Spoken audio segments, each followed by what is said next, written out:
Let's say you want a fully electric car. Over 200 miles of range would be nice. But like most of us, you just don't have the money to spring for a Tesla Model S or X.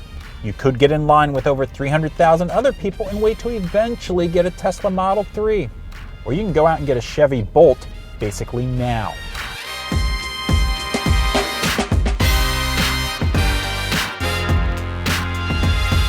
Beating Silicon Valley upstart Tesla to market with an affordable long-range EV is quite a feat for GM, a symbol for old-school Detroit. Then again, GM was ahead of their time when they rolled out the first Chevy Bolt with a V more than 6 years ago. The Bolt with a B is based on an all-new structure. Up front, there's no engine. That's where many of the electrical drive components reside.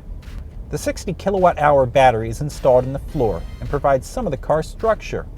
That big battery delivers an EPA estimated 238 miles of range. For comparison, a Volt can go 50 miles before its gasoline engine kicks in. Among electric-only cars, the Nissan Leaf goes 107 miles, and a Tesla Model S 60D with its 60 kilowatt-hour battery is rated for 218 miles.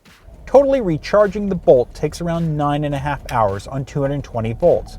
Obviously, you don't get access to Tesla's growing array of supercharger stations.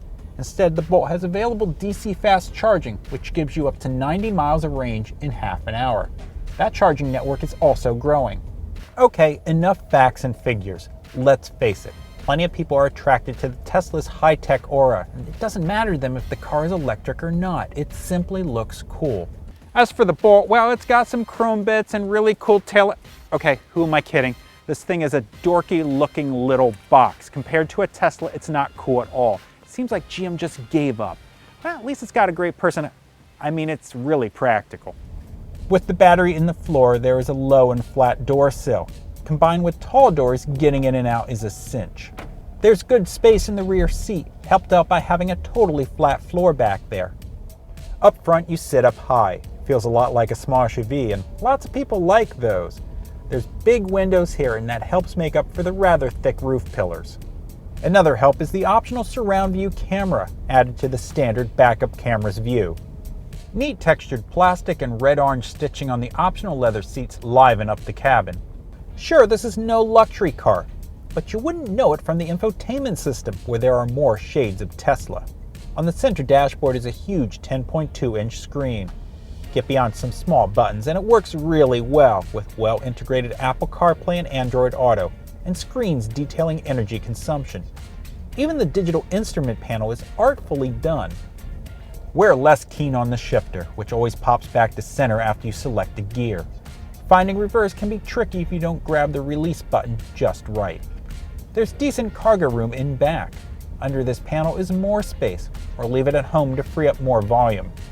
Okay, there's nothing insane or ludicrous about how this car accelerates, but you do get that great feeling of instant electric torque from the moment you tap into the throttle. Putting the battery weight down low helps this tall box feel planted in corners. The Bolt feels solid and substantial, and it's a lot more enjoyable to drive than a Nissan Leaf. Choosing L with the shifter increases regenerative braking, capturing rolling energy to recharge the battery.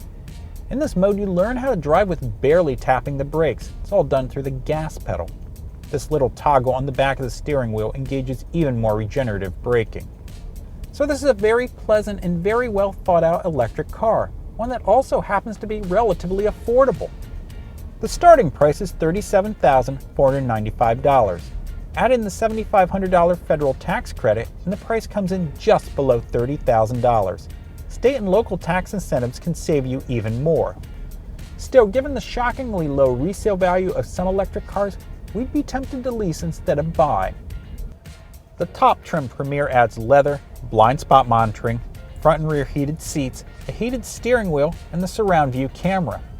Thing is, you can't get some common options like a sunroof or power front seats that are expected at this price. More important, advanced safety equipment like forward collision warning and automatic emergency braking, it's an option, and it's only available on the top trim Premier. We wish this stuff was standard on all cars.